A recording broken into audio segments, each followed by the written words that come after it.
Hi guys! Magandang tanghali po sa inyong lahat.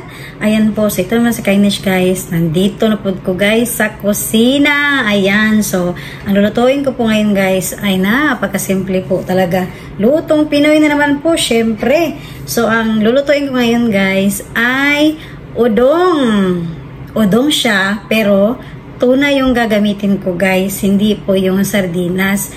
So ganito po yung diskarte sa Japan guys na kapag wala akong sardinas, ayan, so ang ginagawa ko is tuna, ayan. So nagturo po sa akin ito guys, yung aking sister-in-law, ayan, mega love shout out, Sisi, Rosalinda, ayan, arigato sis, kasi tinry ko, masarap nga siya guys, natikman ko siya, yan po. So yung anak ko rin, nagustuhan niya rin po yung udong with tuna, yan. So alam ko po guys, na alam nyo na po lutuin ito, kaya lang, ang ihalo po natin ngayon is tuna po, ayan. So pwede nyo rin po ito itry, hindi ko po alam kung may nakapag-try na po na tuna po yung ginamit, dahil alam ko yung sa Pilipinas, marami talaga sa grocery store ang sardinas, ayan. So this time ay tuna ang ilagay natin.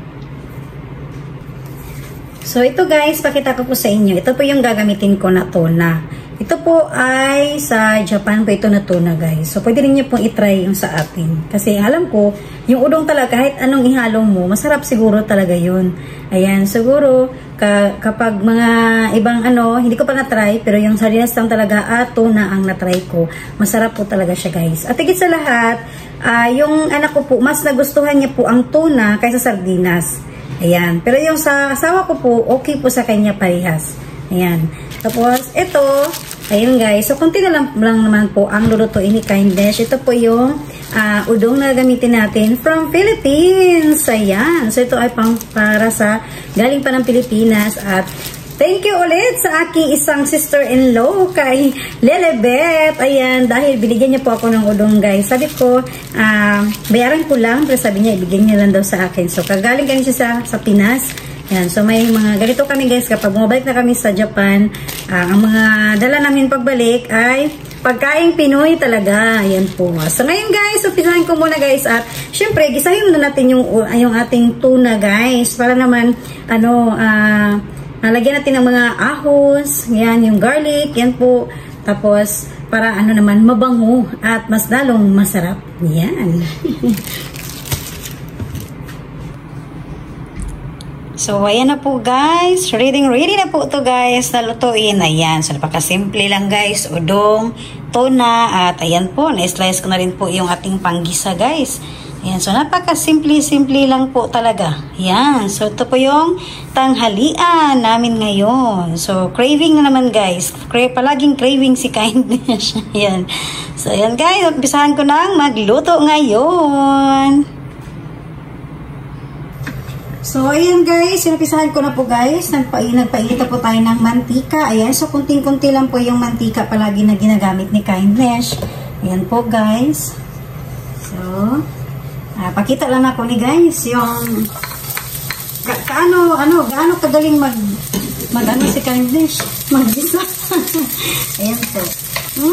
Kahumot. Ito yung humota sa ahos. So ayan guys, nakaandar na po yung exhaust fan natin dito ngayon. Humot yun siya guys, basta na ay mga sagol-sagol na to guys. Ayan, tapos yung ating kompleto na onion saka garlic guys. Ayan, pinag-isa ko na sila. Ayan.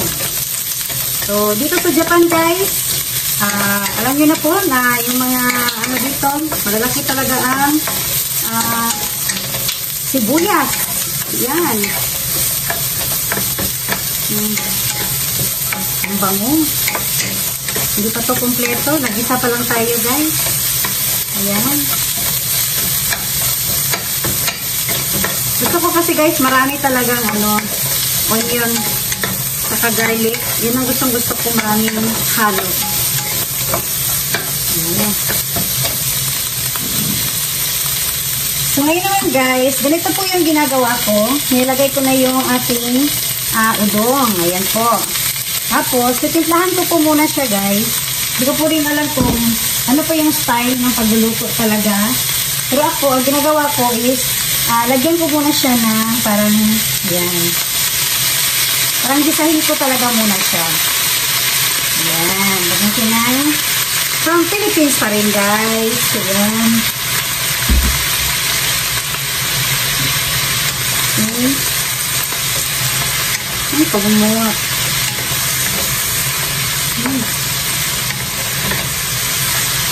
Yan, guys. So, ginisa ko muna talaga siya.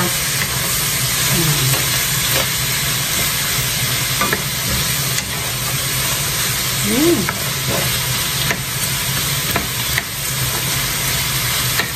Guys. So, pagaluloy na natin mabuti, guys. Kakalas ani og rice, oy. Tapos, lagyan natin ng tubig, guys. Ayan. So, dito, guys, ang nakatira sa bahay, gusto yan ng maraming sabaw. Ayan. Kahit kung kailan yung udong natin, guys. Pero pag marami ang sabaw, ayan ang mga ng kasama ko dito sa bahay. Yan ang gustong-gusto nila. Maraming sabaw ang ating udong. Ayan. Kahit mag-isa ako, guys, gusto nila marami talagang sabaw para daw maraming sauce. Ayan. So, nataka kayo, guys, hindi ko pa nilagay yung ating tuna. Dahil yung tuna po ay luto na po kasi yan siya, guys. Ready to eat na po yung ating tuna. Ayan. So, nasa huli ko na yung mamaya ilagay. Unahin ko lang po muna na hanggang sa maluto yung ating udong. Tapos, takpan natin, guys. Ayan. Okay.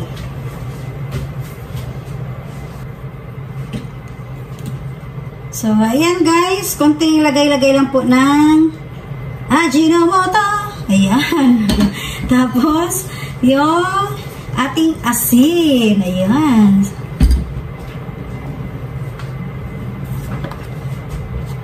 So, ito pa yung asin natin, guys. Okay. Medyo konti-konti lang po, guys. Ayan. Tapos, ginagamit ni Kindness, guys, ang ating shokusho. Ayan. So, bidang-bidat ko talaga po ito, guys. Ito sa Japan. So, kahit umuwi ako, nagdadala talaga ako nito, guys. Kasi, hinahanap ko talaga ang panlasa ng shokusho. Ayan, guys. So, medyo malambot na po yung ating udong. Ayan po. So, maya-maya lang, guys, na tinimplahan ko muna ito at palambutin pa natin mabuti yung udong.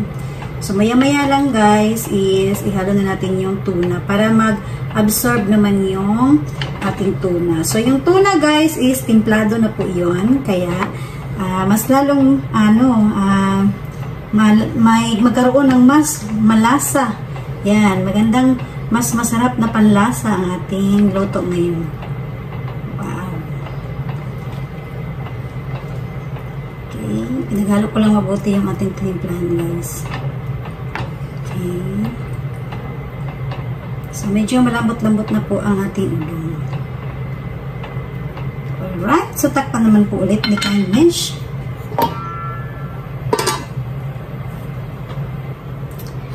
O, diba, guys? Simple na luto, ulam na. Yan. So, actually, guys, may nakaabang na po sa luto ko. Yan. So, yung anak ko, guys, abang na siya.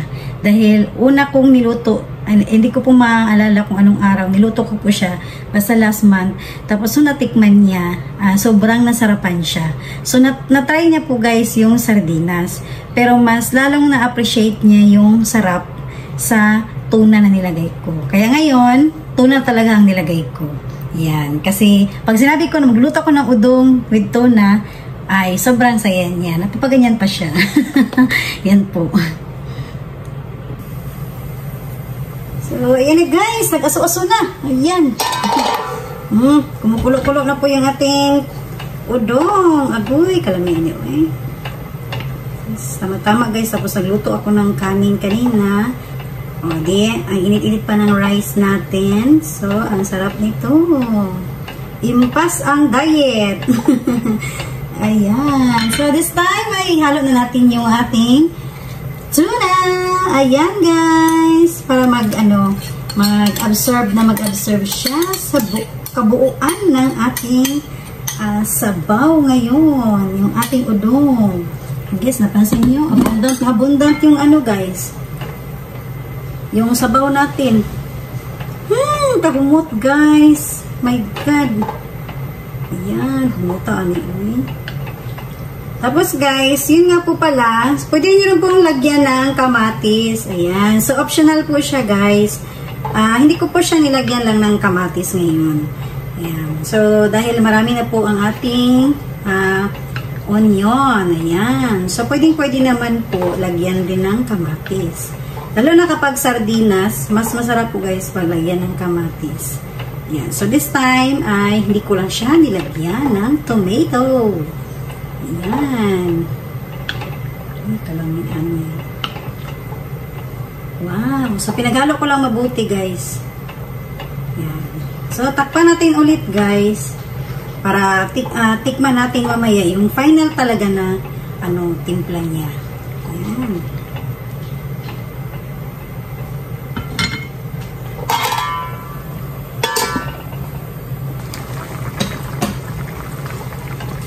So, ayan na guys. Luto na po yung ating udong. Ayan. So, it's time na tikman ko muna ito guys. Kung gaano ito kasarap.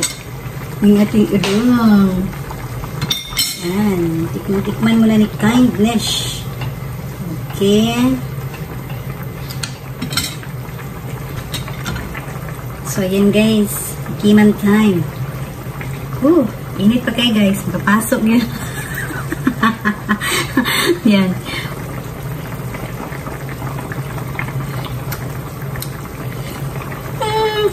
Kalami guys, pati lamiag yun. So try gid niyo ang udong guys na with tuna. So sa hindi pa po nakapag-try, I recommend talaga na napakasarap po talaga. Yan. Tapos yung ating udong is luto na to guys. Yan. Ito po.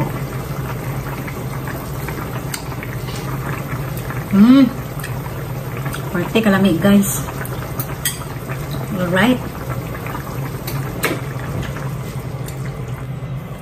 So this time guys ay lagay na natin to sa malaking bowl. Kalamian ni guys og naay sili. Kay murag na sabaw-sabaw guys pa. Yeah. Lamig gid ay ang tuna kasi parang may oil siya. Natural na oil ng isda. Wow. Murag ramen guys. Murag noodles. Ay, kalamihan niyo. Ay. Oh. Wow. Uishi! Tapos lagyan natin ng sabaw guys para ay, lami man magsigop-sigop pong sabaw. So, kung nga sa Pilipinas guys, ay sigurado na yung sili nito. Ayan. So, nakita nyo guys, talagang para siyang kung nag-ramen ka, ayan, parang ka ng noodles, nagmamantika talaga yung niya, yung kanyang sabaw. Ayan. So, pakita ko po sa inyo guys ng malapitan. Ayan. So, nagmamantika talaga siya. Natural oil po ng isda. Ayan.